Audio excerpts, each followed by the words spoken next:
Como é trabalhar com tanta exposição, imagens do Senhor sendo divulgadas, e o Senhor não tira nenhum proveito disso, nenhum benefício, mas há toda essa exposição em torno da figura de Valdo Franco. Muitos dizem que eu vivo do Espiritismo, e eu fico contente, porque realmente eu vivo do Espiritismo. É o pão que me nutre, é a alegria que sorri nos meus lábios, é a tristeza que me afoga muitas vezes em angústia. Porque o Espiritismo, em minha vida pessoal, sem querer fazer autobiografia, é a própria vida. Quando perguntaram a Gandhi qual é o caminho da paz, ele diz: a paz é o caminho. Então, se alguém me pergunta o que é que o senhor pensa do Espiritismo, eu direi: a minha vida. Porque me tirou da loucura, porque eu era médium, absolutamente desajustado. Continuo médium, absolutamente desajustado. Me evitou o suicídio, me deu a alegria de viver, me deu amigos que valem mais do que irmãos biológicos. Me demonstrou que a vida é muito bela. Um dia, Joana de Ângeles me falou com ternura de mãe, de pé a seu lado: meu filho, eu vou lhe dar 5 regras para a felicidade. E você vai ser muito feliz. Primeiro, a vida é bela. Onde você veja caos, há uma ordem. É belo. Você é que tem asco, mas aquilo é vida. Daquele caos nasce a ordem. Primeiro, muito simples, a vida é bela. Segundo, há sol brilhando dentro de mim. Porque o sol sempre brilha fora. Mas quando brilha o sol, dá sombra. Quando brilha dentro de nós, nunca há sombra. Terceiro, o mal que lhe fazem não faz mal. O mal que faz mal é o mal que você faz. Muito fácil. Porque você se torna mal. O quarto, você nasceu para servir. Não se preocupe nunca na retribuição. Não se preocupe nunca em receber. Tenha a honra, a disputa de dar. E quando nada puder dar, dê boas palavras. Quinto, a vida é o que dela você fizer. Se semear cardo, colherá espinhos. Se semear rosas, colherá espinhos, porém adornados de rosas. E com esses 5 itens, eu tenho vivido até os 90 anos. Só tenho um rival que é aqui em Curitiba, mas que eu vou pegar o velhote. É o seu Góes. Mas eu gostaria de terminar com o que eu pensei esta madrugada sobre a juventude. Quando nós vemos hoje os jovens, acreditamos que não é possível que o Espiritismo é uma doutrina para pessoas idosas, confliteadas. Eu também já pensei assim. Mas é um engano, porque o Espiritismo é a repetição do Evangelho de Jesus. Quando Jesus selecionou 12, escolheu entre eles um jovem de 16 anos, que se chamava Iocanã. Iocanã ben Zabedeu. Era João, o filho de Zebedeu. João tinha 16 anos de idade. A idade da grande maioria aqui. E, no entanto, esse jovem foi tão extraordinário e o amou tanto e foi tanto amado que Jesus diz: ele não perecerá. Quer dizer, não sofrerá o holocausto. Todos, a partir de Judas, tiveram desencarnações terríveis. Foram tirados a pele em vida. Foram assassinados a flechadas até a morte. Foram salgados em vida. Foram empalados. Foram crucificados de cabeça para baixo. E nenhum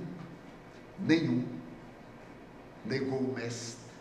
Mas João, que o amou muito, viveu uma idade provecta.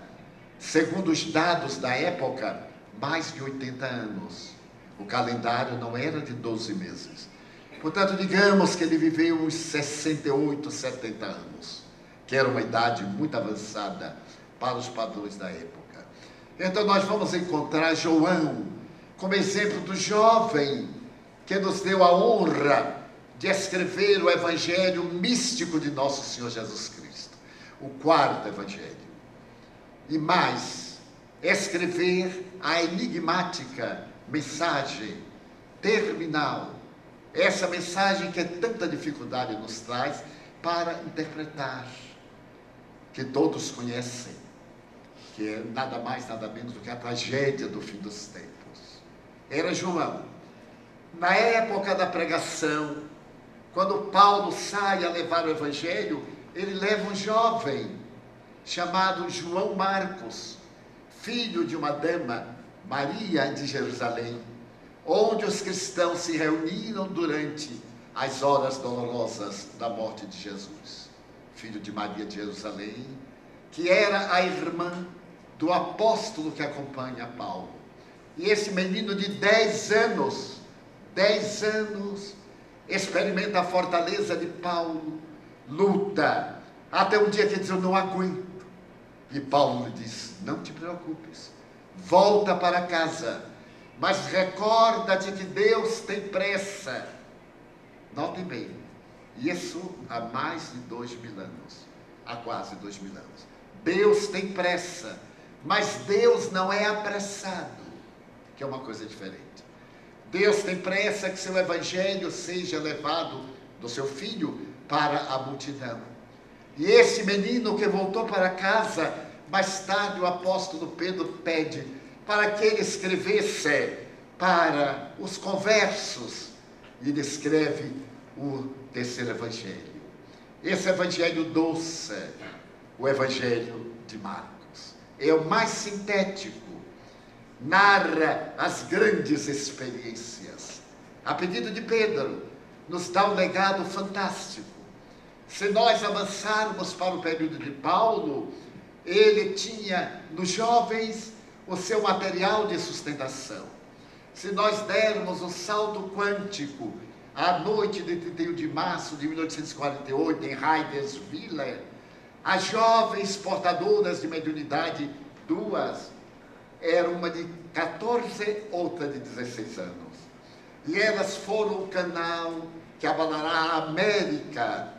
E o fenômeno se transfere para a Europa através do porto de Southampton, invade a Inglaterra, desce a França, e são meninas. A senhorita Jafé, quando recebe a mensagem da missão de Allan Kardec, tinha 15 anos. A menina, filha do senhor Carlotti, era uma jovem de 14 anos. As irmãs Baudin, filhas do amigo de Kardec, que deram praticamente o livro dos Espíritos, eram jovens de 12 e 14 anos. O Espiritismo é doutrina de jovens. A mediunidade de Gabriel Delany, o maior cientista de pesquisa à época de Kardec, filho de Alexandre Delany, amigo íntimo de Kardec, que Kardec, quando tem a crise, tomba na Rua de Santana, uma travessa, ele estava na livraria, aos gritos da empregada, ele sobe a escada correndo e aplica passes, mas o mestre já havia desencarnado. Alexandre Delany tem nesse filho que Kardec teve a ocasião de receber mensagens dele, aos 12 anos, o maior pesquisador científico que dá a doutrina às experiências de comunicações intervivos. O jovem de 12 anos. Então nós vemos hoje o jovem que aos 4 anos é capaz de controlar um computador. Eu não vou além de 3 botões. E os infamezinhos vão além de 50. Então é uma doutrina de jovem. E é necessário que nós honremos essa doutrina. Quando o nosso querido irmão fala das experiências narradas pelo amigo Delcio, por Sueli, é a página da vida, é fácil. Se eu conseguir, qualquer pessoa consegue. Qualquer pessoa consegue. É somente lembrar de que nós não somos marionetes do destino infeliz. Nasci num lar modesto. Nasci na época do crack da Bolsa de Nova York. Olha que sorte. Meu pai era um homem independente, era fumageiro, exportava tabaco para Cuba, para os Estados Unidos, morava numa mansão. E eu achei de nascer no ano de 1927, 2 anos depois, houve o crack da Bolsa de Nova York, a miséria espalhou pelo mundo, o mundo sofreu uma calamidade. Meu pai vendeu tudo que tinha, porque tudo foi proibido, as importações e exportações. Havia grandes créditos e débitos, vendeu perispírito para manter a dignidade. E é bem nesta hora que eu chego, que eu já reclamei, já reclamei mais uma vez. Podia ter chegado uma semana antes, pelo menos, né? Que muitas vezes eles vão contar. É o nosso até logo. Eu era o último e sentava ao lado de minha mãe. Meu irmão mais próximo tinha 5 anos, a mais do que eu. E minha mãe tinha muita afinidade comigo e vice-versa. Meu pai era um homem muito rigoroso, sentava na outra ponta da mesa. E eu notei que minha mãe só tomava café na hora do almoço e do jantar. Colocava um pouco de farinha no café para fazer mingau. E quando havia manteiga, por acaso, assim, 50 gramas de manteiga, ela tirava 1 grama e colocava e misturava. E eu achava aquilo uma delícia, e eu comia como avarento. E um dia eu perguntei assim, mãe, por que a senhora só toma café? E ela disse, porque café tira a fome. Eu disse, ué, e por que a senhora quer que tire a fome? Porque eu não comendo, meu filho, o que eu ia comer, eu deixo para você. Porque eu já estou formada, mas você ainda está em crescimento, para você e seu irmão. Eu não entendi exatamente, eu disse assim, e a senhora sente fome? E o que é que faz? Toma um café. O café tira o apetite, ela era magrinha como uma lena. E então, eu fiquei aqui. Quando eu completei 6 anos, eu a entendi. Porque ela deixou de tomar café. E aí eu perguntei, mãe, por que a senhora nunca mais tomou café? Porque seu pai melhorou de vida e passou a ter recursos para ter mais alimentação em nossa casa, meu filho. Então eu compreendi o que é ser mãe, o que é ser pai. A grandeza, eles não comiam para que não faltasse aos 12 em volta da mesa.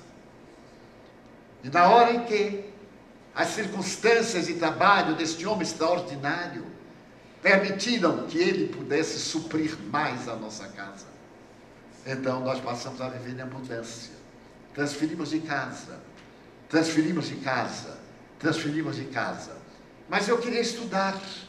E para estudar, tem que fazer um cursinho de 2 meses, entre a escola primária e a escola normal, para fazer o que hoje seria o vestibular. E havia um curso, e esse curso custava uma importância que corresponde hoje talvez a R$20. E então eu disse, pai, eu queria entrar na escola normal. Ele disse, mas não vai entrar, porque eu não tenho dinheiro para pagar um curso, meu filho. Ele disse, mas eu posso fazer o exame sem ter o curso? Ele disse, pode, mas eu não vou poder lhe dar o uniforme. Nós calçávamos botas na época. Não posso, meu filho. As circunstâncias, eles são muito amargas para seu velho pai. Eu disse, se eu conseguir fazer alguma coisa e comprá-las. Ele disse, é diferente. Mas não faça isso, porque eu vou ter vergonha a vida inteira de meu filho se manter aos 11 anos de idade. Eu disse, mas pai, ele disse, não discuta com seu pai. Eu fiquei sentado à porta, e nesse momento a divindade interferiu, porque eu tinha uma prima que era professora primária. Ela passou e me viu, e perguntou, o que tem, você está tão triste? Eu me voltei e disse, está chorando? Tio lhe bateu? Eu disse, não, é que eu gostaria tanto de estudar, e pai, não pode. Mas por que não pode? Porque não pode comprar uniforme, comprar isso, aquilo. Ela então disse, um momentinho. Entrou e disse a meu pai, tio Chico, Di vai estudar. Eu sei que o senhor está passando uma aprovação muito difícil, mas eu vou financiar a educação do meu primo. E ele disse, mas não faça isso. Eu me sentirei desonrado que alguém se encarregue da educação do meu filho. Ela disse, eu não se sente desonrado. você se sente com o orgulho ferido. Mas eu não vou dar a menor importância ao seu orgulho, porque ele vai estudar. E aí meu pai, chorando, veio e disse: meu filho, sua prima vai financiar o seu curso. E eu disse para ela, no primeiro ano, que a partir daí eu vou cuidar. Eu passei no exame, era o vestibular. Éramos 600 e tantos para 22 vagas. E eu passei. Mas vou contar uma coisa engraçada. Eu já vi os espíritos. A televisão espera um pouquinho. Eu já vi os espíritos. E tinha um que eu gostava muito, me ensinava língua portuguesa. E tinha a prova de português. Foi quando mudou a ortografia. Janeiro de 1939. Eu aprendi pela ortografia antiga e agora uma ortografia nova que eu não tive a oportunidade de ler. Eu então disse ao Espírito: o senhor me ajuda, eu ouço o senhor fala tão bem português, porque havia um ditado, havia uma carta e havia um requerimento, era uma prova de português. Hoje não há nada disso, porque ninguém fala português, só fala inglês, que é muito mais fácil. Então, o Espírito disse assim: posso fazer, mas você acha justo que 600 não tenham quem lhe diga nada, só você vai me ouvir? E digo: não é justo, não. Ele disse: não, é desonesto. Eu digo: nossa, e como é que eu faço? Você ora e eu vou inspirar todos. Agora, aquele que me captar melhor.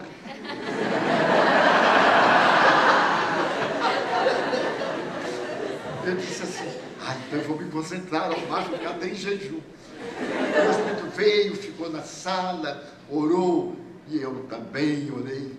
E eu disse assim a alguns conhecidos: olha, veio o Espírito hoje, nos ajudar e tal. A verdade é que eu assim. Mas logo depois, eu fiz o primeiro ano e fui ensinar para poder preparar-me para o ano seguinte. Então eu quero dizer, se eu pude, todos podemos.